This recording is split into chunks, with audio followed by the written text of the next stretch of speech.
এখন দেখছেন তন্দুরি চিকেন, ঠিক এরকমভাবে সুন্দর খেতে হয়। বাড়িতে বসে মাংসটা নেন, আদা রসুনের পেস্ট দেন, লঙ্কা দেন, জিরে দেন, ধনে দেন, গুঁড়ো দেন, কাবাব মশলা দেন, এটাকে বারবিকিউ মশলা দিয়ে দেন, দিয়ে ওপর দিয়ে একটুখানি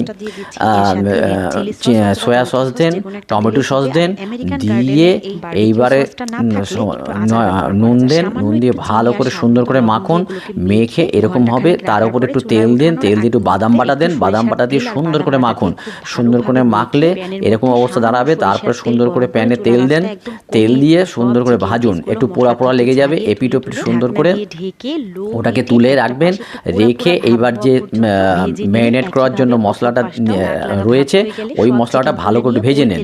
সঙ্গে একটু ঘি দেন, একটু চিনি দেন, অল্প নুন দেন, দিয়ে ভালো করে সুন্দর করে ভেজে নেন। ভাজানোর পরে এবার ওর উপরে আস্তে আস্তে করে দিয়ে দেন, দিয়ে রায়তা এবং দই সহযোগে খান তন্দুরি চিকেন।